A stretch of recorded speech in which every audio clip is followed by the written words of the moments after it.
Hello, everybody. Welcome to the Radical Candor podcast. I'm Kim Scott. I'm Amy Sandler, and today we are talking about leading in turbulent times, what it looks like to lead with clarity, with compassion, and courage when things are uncertain. And we are so fortunate to have a guest who is a speaker, a C-suite executive, a thought leader, Stephanie Chung. Stephanie is author of Ally Leadership, How to Lead People Who Are Not Like You. Stephanie has held senior leadership roles in the aviation and hospitality industries, including president of JetSuite and chief growth officer at Wheels Up.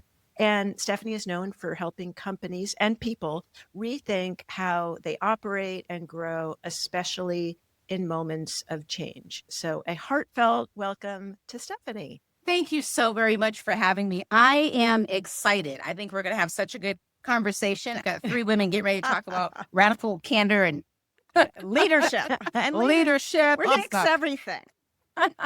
So thank you for having me. Thank you for coming. I knew that we had to have you on the podcast when you and I had a Zoom call a few weeks ago. Yes, we definitely had it was like an instant sisterhood. I was like, oh my God, she's my tribe. It's so interesting, even just those points of connection and synergy. It's interesting to think about what is it that draws the two of you to each other. Just getting to know you briefly right now, Stephanie, just that desire to share your own experience in a way that I think is helpful for other people, which is certainly one of Kim's goals. You have been brought, Stephanie, into leadership roles during times of change and challenge. And I think that's the focus for our conversation. Obviously, we're going to go in a bunch of different directions, but I think people who are listening to this podcast that are in such a moment of change, like when you arrive in a new company, whether as a full-time role or as a consultant, as a speaker, like where do you start in getting oriented and getting grounded first for yourself, but then for the people that you're helping out?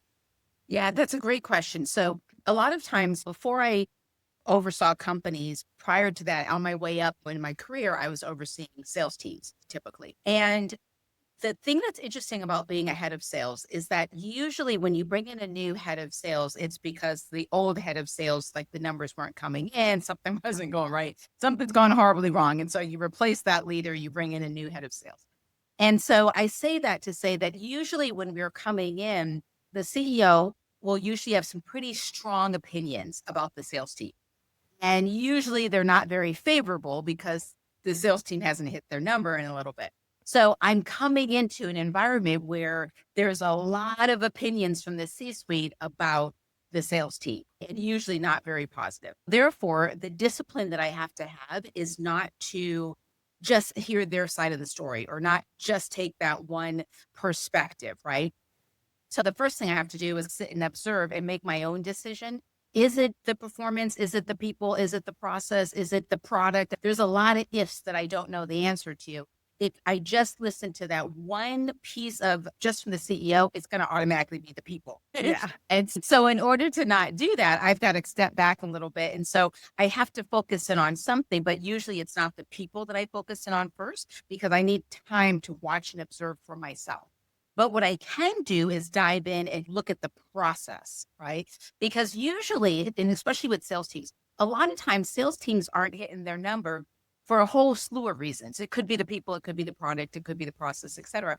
But oftentimes in any organization, I can promise you, I can go into any organization and find places of redundancy that are not beneficial for the sales team, meaning either the process is clunky or too many divisions doing the same thing, or salespeople, the way that I look at it is the salespeople are the only people in an organization where their number one job, and quite frankly, their only job, is to bring in revenue. Yeah. Yet, so many companies have salespeople doing non-revenue generating activities. And so I can look at the process quickly and realize, okay, this thing is clunky. The salespeople are spending 60% of their time on non-revenue generating things. How can I get this process streamlined? So I guess that's a long way to answer your question, Amy, but I'm looking at a couple different things because the CEOs want action, right? The number's not been coming through. So I got to be able to jump in and start to give some kind of illusion of activity, right? Without firing everybody. And so therefore I can focus in on the process And then while I'm still observing the people and talking to the team, because there's two sides to every story. That's actually one of the first pieces of advice my father gave me when I first entered into leadership. And my dad was a master sergeant in the U.S. Air Force. And I asked him, Dad, I really want to do a good job. What advice would you give me? And he said, there's two things. One, always protect your team. And two, always know there's two sides to every story. So I go into any company looking for that second side of the story because I've heard from the CEO or the board or whoever. So I've heard one side of the story. I need to hear the other side of the story. And that tends to buy me a little bit of time as I assess what's going on with the team and the personnel itself.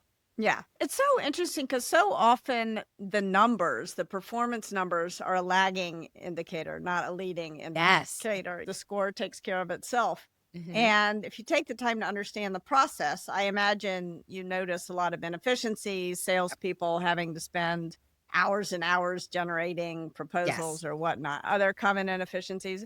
And then as you get to know the people, you can begin to make assessments about maybe the people or the. How often would you say the process is really the driver of poor performance? Yeah, the process always plays a part. I've had 100% of the time somewhere along the lines could be better, right? It just tends to be clunky.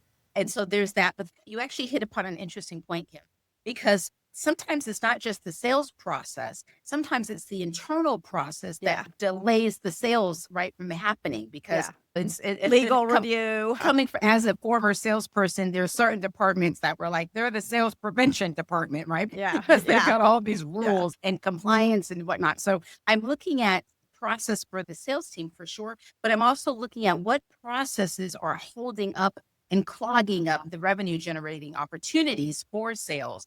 And the other piece is also what other departments, because people tend to want to have sales write this, have sales do this, put this report together. And so they don't even know all of that. So you can get some information. So it's coming in as a head of sales, which is same as when you're coming in as heading up the company. There is a lot of dynamics that you're trying to get in order before you start in a way of changing stuff. Right? Yeah. And when you talk about the dynamics, I'm just imagining, Stephanie, even just from my own experience being new in an organization, here you are, you have been tasked by the CEO, like you said, or the board, hey, fix this problem. How do you, what's the sort of number one way or the first thing you're going to do to start to build trust with these folks who might see you as someone who's so much of Radical Candor is about trust. And I'm sure you become expert at starting to build trust with people who might not trust you at first. Absolutely. The very first thing that I always do, no matter what team I've taken over, is I have a meeting just with my team. So just with the direct reports or their reports as well. But no other department is allowed in. It's just me and them. And the reason why that is super important to me is it gives me an opportunity to do a couple things. One, to actually share a little bit about myself, how it is that I lead, that type of thing. So they get to see my personality, not just what they've seen on paper or a resume of what they heard, but now we get to have a real interaction, which I think helps continues on the trust journey, if you will. But then the other piece that's equally as important is every single team I have ever overseen, I will always say to them, why it is that I'm there, right? Because again, if I look at the sales team, it's usually because our numbers are not where they need to be. One of the reasons why I'm here. But I also talk about what it is that we're going to do together as a team. I'll set the rules of, listen, on this team, what's important to me is that we are each other's keeper. We have to have each other's back on this team. And so we're all going to either win together or we're going to all lose together. But it's our choice, right? Yeah. And so by setting the stage, they understand at the very beginning, I'm expecting you to function as a team and to know right here from me. So there's certain things that in that very first meeting together, I'm going to say things, and that's why I don't want other people in the room, because I want them to hear from me what my expectations are, how I am as a leader, what I expect. It could be something like, listen, I don't expect you to work on the weekends unless that's part of your job. Yeah. I may respond to an email on the weekend. It doesn't mean that I'm expecting you to respond back to me during the weekends. Yeah. So it could be all kind of things that I just want them to start to realize, because I'm going into this with them already having an expectation or a preconceived notion. So I've got to take it over, if you will, with this is who I am. This is why we're here. This is what I fully expect that we're going to be able to get accomplished together and blah, blah, blah. And then opening up the floor up to be able to answer any questions that they may have. So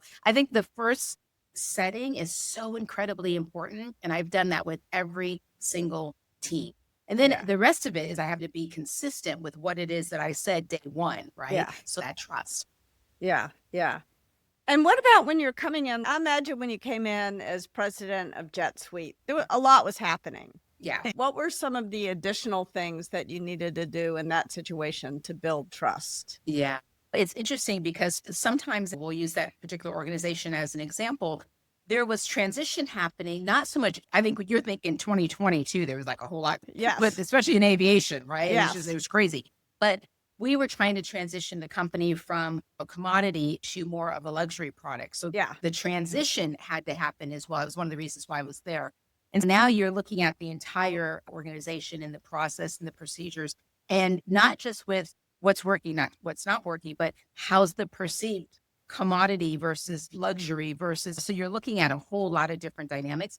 And then you're also looking to see, do I have the right people in the right place? You're taking a mindset of commodity, and all of a sudden you've got to change that to more of a luxury stance. That's a different type of person or a different mindset that you have to have with the employees. And so you've got to make sure you've got the right people in the right place. One thing I will say is I don't make any hasty decisions at the beginning, because I've been on the receiving end of that. Yeah. Right? Where it's just like you have a new boss and the boss doesn't listen to anything or anybody. And they're just like coming into guns blazing, right? Trying to mark their territory and prove that they should be there.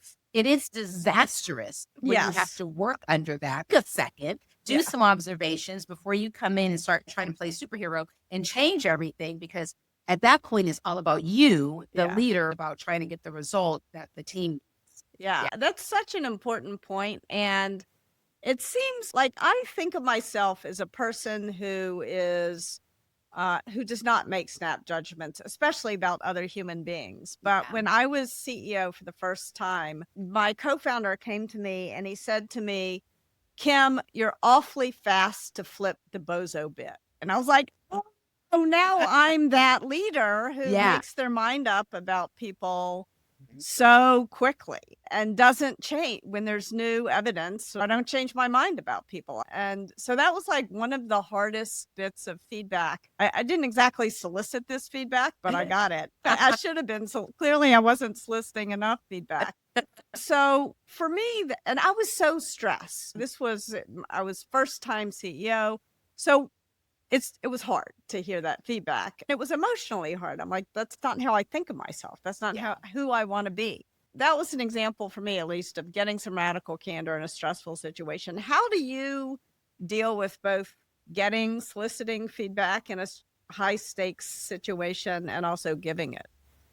Yeah. So do you mean soliciting it for myself or from your team? For me, that's one of the first things that I try to do to build trust is to get people, tell me what I'm doing wrong, because I know I'm screwing stuff up every single day. And if you tell me, then life is better for both of us. Exactly. So I don't keep doing it. That's exactly. And I agree with you, right? I think when you open up that kind of vulnerability, because it's interesting, that's actually another thing that I talk about the first day when I have time with the team, is to say there are going to be things. I'm brand new here. I don't even know what the bathroom is, right? I just got here, right? Yeah.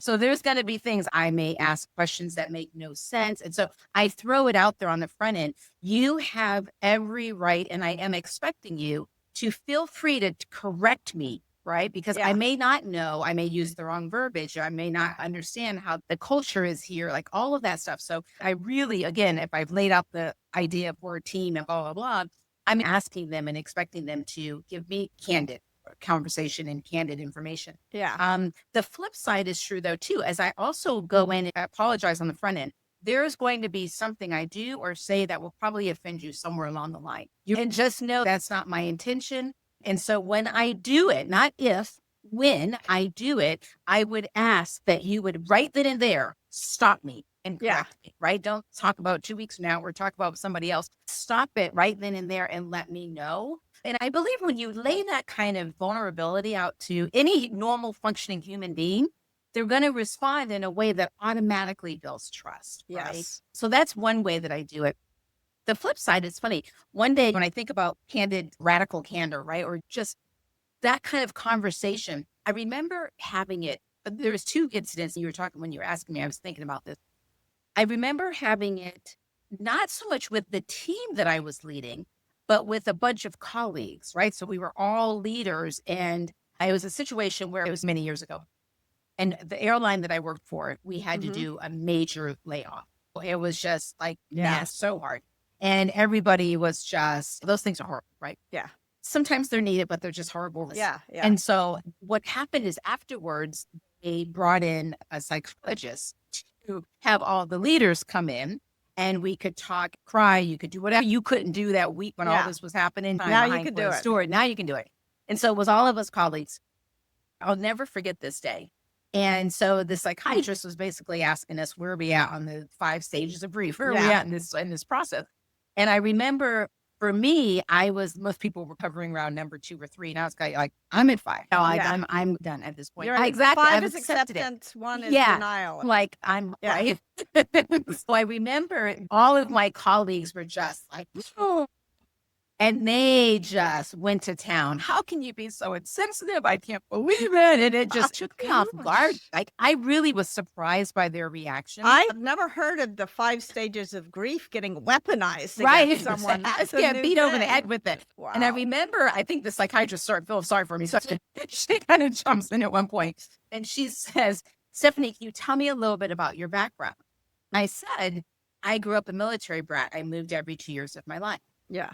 And she said, because there was only 2 of us that were at 5, and the 2 were former military kids. Wow. So we were able to process it faster. Yeah. It didn't mean we didn't go through the stages, just went through it faster, right? Yes. And so anyways, she opened up the floor. We had a great conversation, me and all of my colleagues. And I remember saying that to them. It's like, it's not that I didn't have all those emotions. I just didn't stay there as long as you did. You know? Yeah. And it's not that I'm right or wrong. It's just you move on to the next thing. In the military, your mission gets completed. You got to roll to the next thing, right? Yeah. And so my mind was programmed like that. And I remember that time because it really was a very interesting, it was intense, obviously. But it also, I learned a lot about myself during that time. And I learned a lot about others because I just assumed everybody was at the same stage I was at. Yeah. Else, someplace else. And what I had to do, the lesson that I got out of that was to learn that not everybody processes the same way. Yes. And so I have to slow down a little bit to realize that they may not be at the same place that I'm at. Yeah. And so what can I do to help ease that burden, help them as they go through their process? Yeah. And that was one of the biggest lessons early on in my leadership career that I learned through that particular situation. Yeah. And not to judge or be judged. That's right. Tricky. That's right.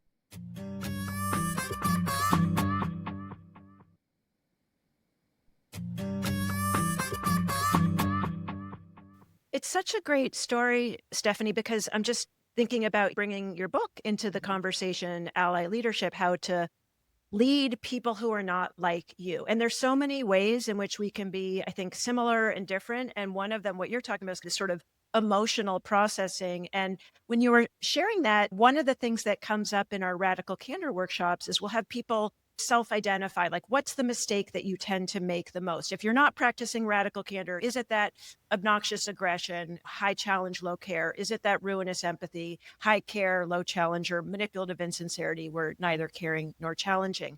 And I would say the majority is often ruinous empathy. And one of the things that comes up is that folks, that the mistake they make the most, obnoxious aggression, but we sometimes do tend to judge people that might process or communicate differently. Kim and I will often talk on this podcast how we process emotion. We talk about emotion differently. And so I think it's such a great example, just to tee into your book, around that there's so many different ways that people process emotions. And I love that the psychiatrist or psychologist asked you, tell me a little bit more about you, because that gave them a lens into how you got there. Yeah, absolutely. And thank you for that. And it's interesting because Ally Leadership, when I wrote the book, so Ally stands for, it's an acronym. It stands for Ask, Listen, Learn, You Take Action.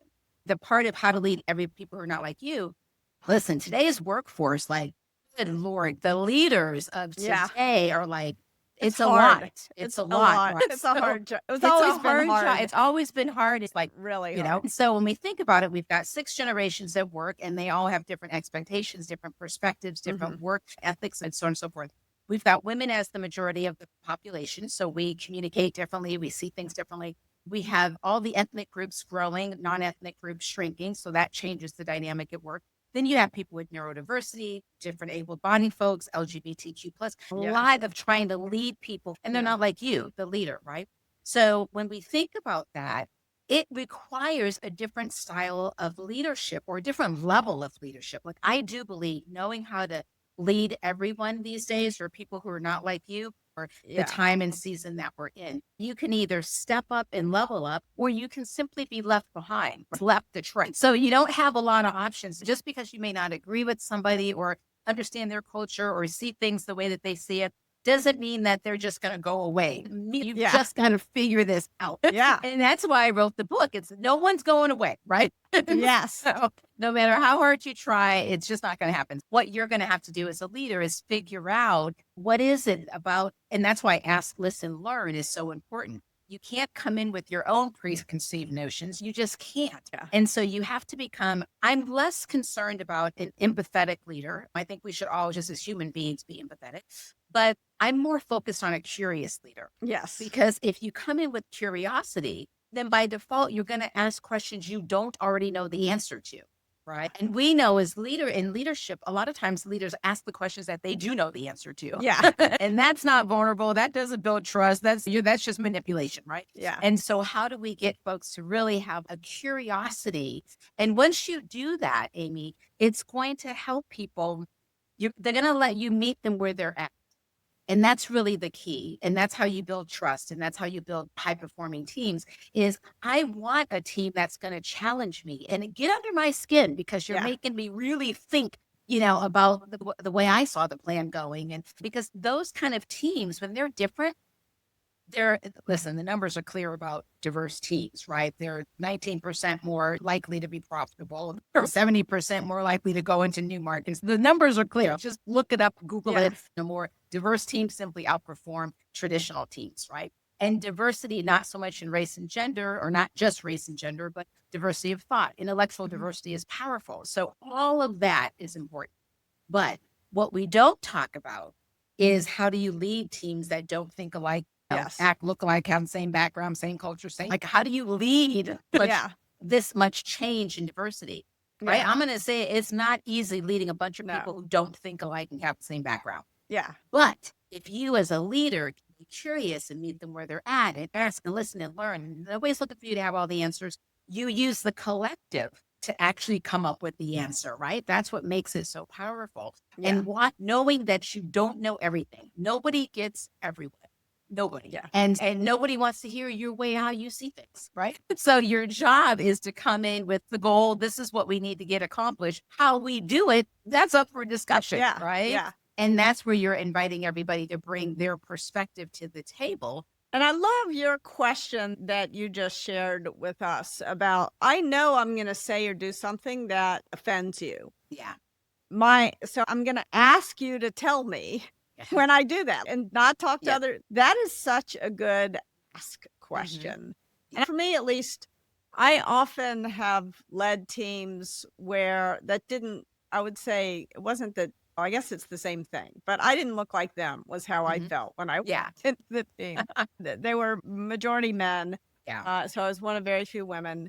And there were definitely a couple of times, I think being the underrepresented leader has its special challenges, right? Like there was one time when I asked this guy, his project was not going well. And so I was talking to him about it. And I asked him at the end of the conversation, what can I do or stop doing that would help you get this project back on track? And he leaned in. He said, the problem here is you were the most aggressive woman I ever met. And I'm like, I'm the most aggressive woman you ever met. And we're in an aggressive industry and your job is to deal with these people. And so your problem is not my aggression. Your problem is my gender. And in my case, that's not changing. And so that's what but what I actually said was nothing. But those are great thoughts, though. Yeah, it's always good to. And I think that part of the reason I said nothing is that it was tricky. It was a tricky situation because I wanted him to feel like I was genuinely open to feedback, and pushing back too hard on him felt like I would be shutting him down.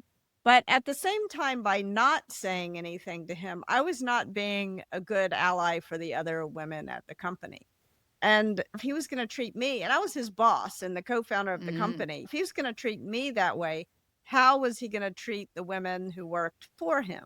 It's not good. That's the TLDR on that story. Yeah. It was really quite bad. And in fact, we wound up getting sued because I had created a hostile work environment for women, which obviously was not my intention. And yet that is what happened. I think your question struck me as that when you come in as an underrepresented leader, that's a great question to ask. Yeah. And it's interesting because you're right. But there's a couple things. One, and going back to the book, if we think about leading people who are not like us, right now, all of us are going to fall under that predicament. Yeah. Right? Like every single one of us are going to lead people who are not like us. If we are leading people who are exactly like us, we have failed in our hiring process. Exactly. Right. Yeah. And I'm so passionate about this right now. There's so much noise that has taken the positivity of diversity and made it a trigger for some, exhausting for others, so on and so forth. And that's why I always say I don't spend time talking about the numbers, because you can look it up. Harvard, Deloitte, McKinsey, all of them have enough facts and figures to just cut down the conversation of whether teams that think differently, look differently, speak differently, and have different backgrounds, if they perform or not. Every aspect they perform. But what we as leaders have to really realize, though, how am I going to meet people where they're at? Because sometimes, I know for me, I come from the aviation industry, especially on the private aviation industry as well. We say it's primarily men. A lot of them come from the military, right? So there's just a lot going on. And so teams that I have overseen, I even opened the book up. I know that you've read it, Kim. Opened the book up with the story of one of the first teams I had to oversee. And I'm looking at this all white male team, they're like former fighter pilots. The testosterone's off the chain. And I'm standing there in front of them thinking, ugh, boy, we're so different. And they're looking at me like picking their teeth, like, where'd she come from? That kind of set the stage. And it's a team that I didn't want. My CEO was like, come over here and fix this team. So I didn't have a choice. Yeah, I came into it in a really interesting point. The reason why the CEO brought me there is because the team had never hit their number. In 14 years, they never hit their number. After the first year of us together, they hit the number. Wow. And it's because, and that's actually the premise of ask, listen, learn, you take action. Because we were so different that I needed to just reset this whole thing. But then also, back to your point, back in the day, men were used to having women as bosses. Yeah. And so I definitely had situations similar to yours. And then you add the fact on that I'm I've got a person of color. So there's just a whole lot of dynamics that need to be managed. I do agree with you that there are a lot of times, like in your case, where you had a lot of thoughts in your head of what you would have liked to have said. My encouragement for all leaders right now, because all of us it's no longer just us women. Men are like, they got all so everybody's got that same dynamic. Making sure people know, hey, I might say something that's going to be offensive. Please, by all means, stop me. I'm not here to be offensive, because I believe this whole thing is a head and heart issue. Yes. We've been focused on the head part of it, which then makes it very performative, right? Yeah. But it's also a heart issue, because if you go to the average person who's not like you, whatever that means for you, and they can tell that your intent is good, that you really are trying to understand, or you're really asking questions because you really want to know. And most people are going to meet you where you're at, because they're going to see you're trying. Because most people would rather you ask and at least talk to me versus don't talk to me at all, afraid you're going to say the wrong thing. Right? Yes. So that's really the dynamic that tends to be at play. I speak a lot with women, and women have to listen. I wish there was an easier way that I could say this, but women at this season, you're going to have to just feel the fear and do it anyway. Yeah. Right. You're going to have to say what you've got to say, and no one's going to give you the space. We hope that people can jump in as an ally and help block and tackle, but that doesn't always happen. Yeah. And I'll never forget, I had an incident one time when I was working in this meeting, and my boss and I had a disagreement, and he was just going to town with the whole thing. And so I was standing my ground, proving my point, talking back as to what I saw and why I heard what he said, but didn't agree with what he said. And so all that dynamic was going on, and it became very lively. Yeah. And so I remember when the meeting was over, the rest of the team sat there and said nothing. Like it was all male and the only person of color, and everybody else sat in the meeting and said nothing. And then when we had a break, they're all like, oh my God, Steph, I agree with you. I completely agree with you. And that was a lot. And I don't know how you handled it. And I remember saying to them, shut up. Shut up. I don't want to hear it. when you had an opportunity, Yeah, you were not an ally. you said nothing. Exactly. So don't sit here and tell me now how you agree and blah, blah, blah. So that's, say it in the meeting. And so when any of us are faced, but primarily this happens a lot to us women, when we're faced with those situations, you're going to have to, no one's coming in to save you. Yeah. Yeah. It's so interesting. I was working with a team a couple of weeks ago, and it was a pretty diverse team in terms of gender, in terms of race, in terms of the generations. We were talking about radical candor, and there was one guy who raised his hand. It reminded me of my dad a little bit, an older white man. He said, whenever I say what I really think, everybody thinks I'm an asshole. And so I don't dare open my mouth. And he said he felt like he was being unjustly put in the obnoxious aggression box when he was trying to be radically candid. And I wish that I had this conversation with you earlier, because if I could have given him your question, I think that would have helped him enormously. Because he sometimes came off as confident, and he sometimes was unjustly accused of obnoxious aggression. Put it that way. And we have to start giving people a little grace too. Yeah. There's so much, we're all trying to figure this whole thing out. And when I wrote the book, I felt like a lot of times every book that I had seen up until that point was a book towards two white men saying, this is how you lead women and people of color. Yeah. I was like, okay, we got to go deeper and wider, because the whole world's changing, and it's not just white men. They know how to lead people who are not like them to do this. Just them, all of us. Right? And I do believe that most normal functioning human beings want to see everybody win, right? Yeah. But here's what tends to happen is people get, in this gentleman's case, right? He's using asshole. Other people may say something else, right? But most people feel like they're an ally. Most people intend to be 100%. And it's a small percentage that don't, but most people will tell you that they're an ally to somebody or something or some group. Tell me what you've done to show your allyship this week. People with disability, they can't give you any receipts. Yeah. And so what's happening is people are starting to self-anoint themselves as an ally with absolutely no receipts to back up the statement. Yes. Right? Yeah. Good intentions make you an ally. Don't care. And that's why I got so mad at that meeting when they were like, after the fact, right? Yeah, you got to speak up. Because this is the season that we as leaders have to be super courageous. We have a lot on our plate. But this kind of stuff is heavy lifting. You're a leader. You're built for this. Yeah. And so you're going to have to suck it up, cowboy. And this is tough stuff. And same with the women. When they're like, I don't know what to say. It's not going to get easier. I have this question when I speak. And women will say, how do I use my voice so that when I get to the C-suite, then I'll use my voice? It doesn't work that way. Yeah. Because I always tell people, different level, different devil. When you get to the C-suite, it is like game on. And they are much smarter, much wiser, much sharper with the tongue at that level than they ever were when you were director, VP, moving on up. So you have to, wherever you are, you've got to get used to using your voice where you're currently planted. Yes. Because then by the time, that's one of the things that's going to help you move up the career. Yeah. But then when you move up that career, it's not all of a sudden people are going to stop and listen to you because you're in the C-suite. It doesn't work that way. So people just have to get really courageous with your yes is your yes, your no is your no. You got to stand for something. And whatever that is, you got to lean in and stay in when things get uncomfortable, right? Yeah. So one of the things I love learning about you is your interest and background in neuroscience. And I'm just putting myself in the position of the person who, is talking to you after. And yes, I was with you, but I was afraid to speak up. I think everyone can relate to that feeling. And so also understanding kind of the neuroscience behind it. And I'm thinking right now, just the SCARF model from David Rock is like status and certainty and autonomy, relatedness, fairness. That feeling of like, if I say this thing, the sort of ROI, like I'm making a calculation, like the risk to me is higher than the reward. So what kind of small tips or sort of muscle building practice would you recommend for people of like, how to actually speak up in the meeting? What's the way that I can get started in a way that feels like not totally into my panic zone? Yeah.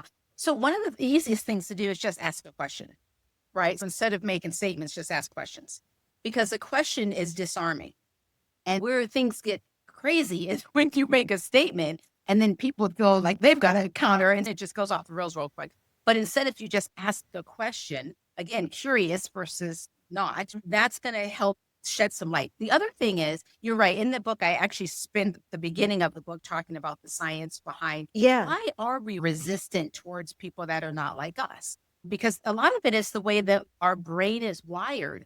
And we have to rewire this thing, right? So giving you some specific examples, when our brain sees a face, whether it's in a picture, up front, whatever, in person, it's going to automatically put that person, that face, in an in-group or out-group. That's just its natural instinct. That was something from our days back in the caveman days where it helped protect us. But that same instinct now is not necessarily protecting us, right? Yeah. Now it's like it can actually hinder us. And because it's not always right. Now, we're not going to change the instinct. It's wired in our brain. It is what it is. We can change the information we feed the brain so it's not so quick to put people in the out group, you're not like me, versus the in group, you're like me. So that's where I want people to focus. The natural instincts are there. Biases are there. Sometimes they're good for us, right? So let's not act like it's a negative all the time. All these things help protect us. The brain is designed to help keep us, right? So there's good things about it, but there's things that are outdated that we have to rewire so it's more relevant to today's times. A friend of mine, his name is Dr. Philip Dion. He's a neuroscientist, and he and I spend a lot of work, do some work together. One of the things that he said is the brain is constantly evolving. Back in the day, it may have been afraid of saber-toothed tigers chasing us down. But as it evolves, now that same brain may be afraid of rejection or how do you see things or saying the wrong thing, right? It's just evolved to a new fear. Yeah. And so none of us are afraid of a tiger chasing us down the street unless you live someplace where there's tigers in the street. Right? Unfortunately, not very many. The tigers are not doing so well. But we do have the fear of rejecting or saying the wrong thing. Yeah. Knowing how to reprogram your brain and to rewire it is a real thing. And that's why I spend time doing, whenever I talk, I spend time with this because there's little things that people can do in order just to override the brain to give it new information.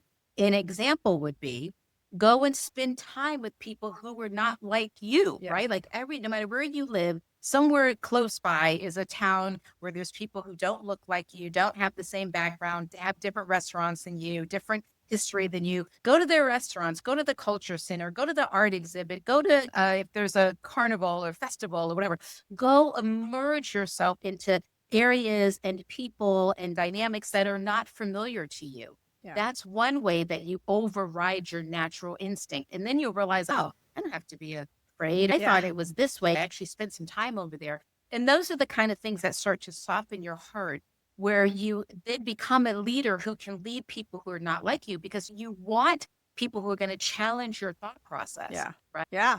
That's going to be at the end of the day. It's not DEI, it's ROI, generator executive. So I want to have the team that's going to best set me up for being able to produce the biggest result that gives me a reputation that I know how to perform and to produce teams that know how to perform, right? Yeah. There's a whole lot of things in it for you as the leader, but it starts with you having to realize you don't know everything and you need to surround yourself with people who don't think like you, act like you, have a background just like you. And if you have that type of confidence as a leader and you can lead that type of team, you're unstoppable. You're unstoppable. I agree. I love it.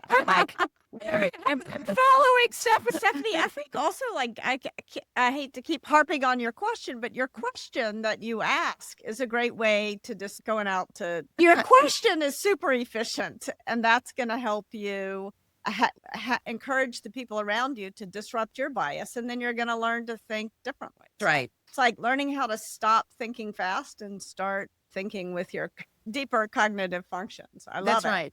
Exactly. And it's not as hard as people. One of the things I tried to convey in the book, I was really focused on, is I didn't want people to think this is cumbersome. Don't overcomplicate it. That hard. And so we've been built to believe, because what happens is people get afraid of mistake or something. Yeah. And then the whole system's stuck, right? Yeah. Because we can't move forward because of the fear of saying the wrong thing, even though you said nothing. Yeah. So it's a vicious cycle. And I just want people to realize that our 5-year-olds do it every single day. They're curious. They're asking questions they don't know the answer to. They ask a lot of questions. And so if you just observe them, that's our natural instinct. It's life that beats it out of us, right? Yeah. But those are the things that naturally tend to happen. So we just got to go back to the basics of really wanting to ask questions to get to know people, not what you think about them, but I really want to know. You ask some of the most basic questions. One fun question that I like, and I don't know, I feel like this, by the way, my lighting is. That's like, all right. something's going on. The sun is shining on you.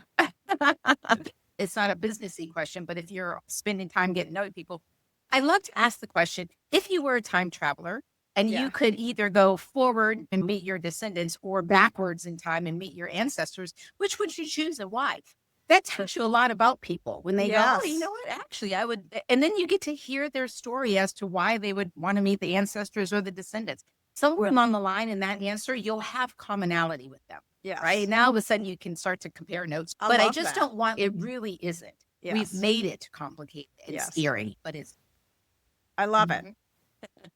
So we like to wrap up with practical, tactical advice. What do you do to make sure you're really listening with the intent to understand, not to respond? How do you, because it's easier said than done, actually. Yeah, it's so easy. It's helpful. You know, so if somebody says something to me, I'll go, okay, let me just repeat back what I heard. Tell me if I'm wrong. Right. So it's just a way that I can kind of engage and make sure that I'm picking up what they meant to lay down. By the way you said that is really important, because sometimes I'll tell people to repeat back what they heard and they repeat it back in this super sarcastic way. And so you want to make sure that they understand. They're supposed to say, I want to make sure that I understand. Tell me if I'm wrong. That's right. Exactly. What I think I heard. That's right. Yeah. So that's one way that I find to be really helpful when I'm trying to listen to somebody. Also, it's interesting. Silence is a powerful thing. Right. And a lot of times, especially because I have a sales background, one of the things I usually have to teach salespeople is stop talking so much. It's okay for silence. Silence can be a good thing. And the reason why that's so powerful is because there's a couple things. One, your brain, we all talk an average 130 words per minute. And that's if we're talking on the faster side. But the brain can process like over 1,000 words per minute. So the brain's moving faster than what we normally can talk. Yes. And so what's really important is be intentional about your pauses so that people's brains can catch up, right? Because it's just words coming at them. When I speak as a professional speaker, I talk about the science of a conversation and what's going on in the brain and the body when a conversation's happening. So it's important that you use pauses in a powerful way. One, it gives your listener's brain an opportunity to catch up and make sure it's following your lead.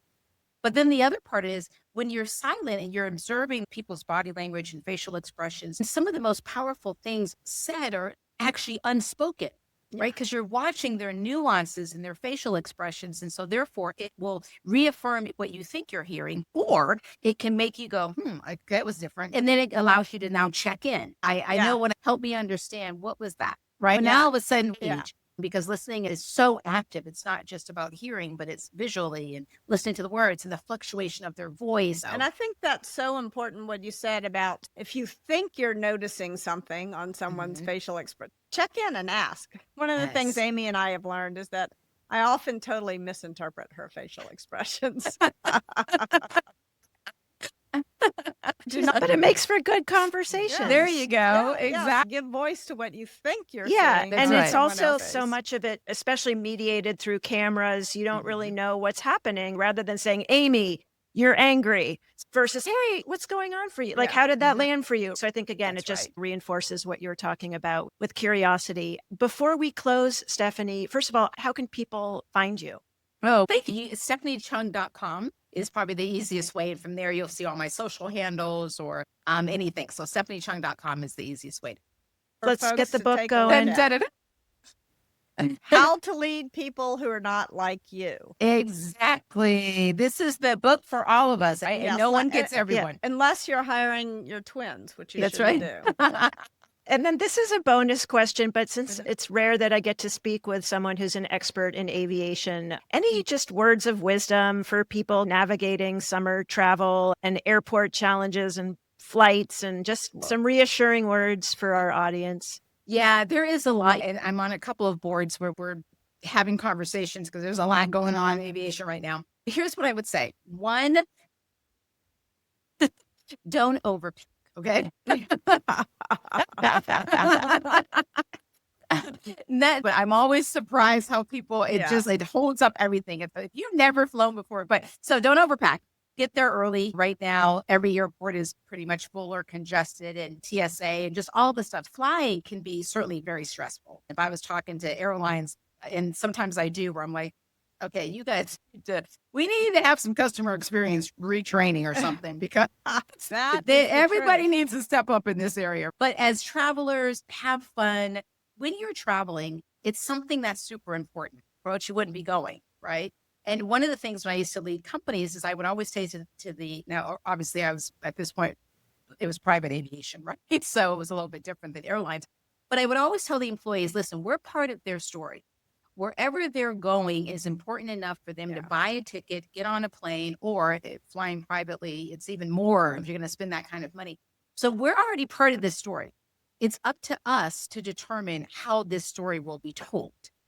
And so that's what I would say to anybody in any kind of travel and hospitality, because you're right, it's summer, people are going to be going someplace with their kids, and we're all part of this story. If we're in the hotel industry or car rental or airlines or whatever, what do we want them to say? And that's the key, because they're going to have a vacation or they're going to have that business trip. At the end of the day, people are traveling because whatever it is that they're doing is really important enough for them to get on a plane, or otherwise you just do it via Zoom, right? And so we've got to make sure that we take into account that we're part of their story. It's a life-changing moment for them, or else why do it, right? Yeah. And it's up to us to determine what that story is going to be. I would also say that for leadership too, right? Yeah. I'm working on a speech I've got to give soon at one of the large leadership conferences. And that's really one of the ways I'm going to close it out as I'm playing around with it is, as leaders, people are going to talk about what it was like to work for you. So you determine what they're going to say. And we don't think about that because we're so busy running around like our hair's on fire that we're not really thinking about this long term. I know people who have worked for me years ago and the ones that will work for me years from now. I want them to say a certain thing. And that means I have to live up to that, because we've all had bosses where we're like, oh my God, did you remember so-and-so? Like, we don't want that kind of narrative attached to our personal brands. I love it. Thank you for being part of the Radical Candor story today. Love this chapter and your reflections. And I also love what your dad said about protecting your team. What great words of wisdom. This was so much fun. This is the best call I've had all day. All right, we'll take it. Loved Thank it. you. I feel the same way. So great. Awesome. Everyone get Stephanie's book, Ally Leadership, How to Lead People Who Are Not Like You, wherever books are sold. And go on over to radicalcandor.com/podcast. You can find the show notes for this episode. You can also watch this episode as a video on YouTube and Spotify if you like what you hear. Of course, we hope you do. Go ahead, rate and review us wherever you're listening. And if you've got feedback, we love that too. Go ahead, email podcast@radicalcandor.com. Finally, if you want to get our newsletter straight in your inbox, go on over to radicalcandor.com/news. You can sign up there. Take care. Thanks, everybody. The Radical Candor podcast is based on the book Radical Candor, Be a Kick-Ass Boss Without Losing Your Humanity by Kim Scott. Episodes are written and produced by Brandy Neal with script editing by me, Amy Sandler. The show features Radical Candor co-founders Kim Scott and Jason Rosoff and is hosted by me, still Amy Sandler. Nick Carissimi is our audio engineer. The Radical Candor podcast theme music was composed by Cliff Goldmacher. Follow us on LinkedIn, Radical Candor the company, and visit us at radicalcandor.com.